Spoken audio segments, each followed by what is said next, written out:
Assalamualaikum warahmatullahi wabarakatuh. Perkenalkan, nama saya Alin Eka Putra, serta Latsar CPNS Tanjung Jabung Timur tahun 2021 angkatan 2 kelompok 4. Pada video kali ini saya akan sedikit membahas tentang salah satu instansi di Indonesia yang menerapkan WOG atau Whole of Government.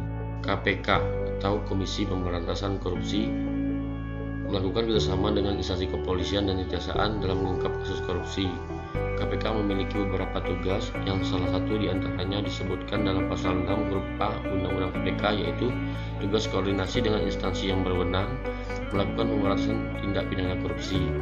Yang dimaksud dengan instansi yang berwenang termasuk Badan Pemeriksa Keuangan, Badan Pengawas Keuangan dan Pembangunan, Komisi Pemeriksa Kekayaan Penyelenggara Negara atau KPKPN, Inspektorat pada Departemen atau saat ini Kementerian atau lembaga pemerintah dan departemen.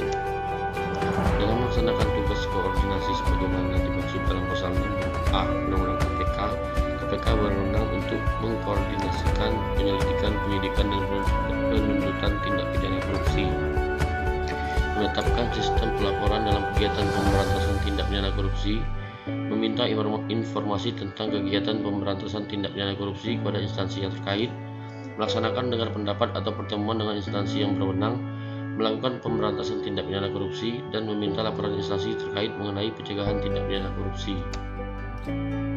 Selain itu, dalam pasal 42 Undang-Undang KPK dijelaskan sebagai berikut: Komisi Pemberantasan Korupsi berwenang mengkoordinasikan dan mengendalikan penyelidikan, penyidikan dan penuntutan tindak pidana korupsi yang dilakukan bersama-sama oleh orang yang tunduk pada peradilan militer dan peradilan umum.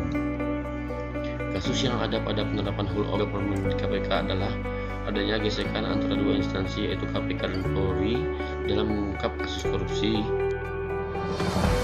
Penyebab kasus tersebut adalah apabila salah satu anggota instansi penegak hukum menjadi tersangka kasus korupsi, sehingga terkesan ada yang melindungi. Solusi yang ditawarkan adalah melakukan perjanjian apabila salah satu anggota penegak hukum tersangkut kasus korupsi, maka tidak boleh ada intervensi atau campur tangan, apalagi sampai melindungi. Alasan memilih solusi tersebut adalah antara penegak hukum tetap bersinergi dan berkoordinasi dengan baik, sehingga pemberantasan korupsi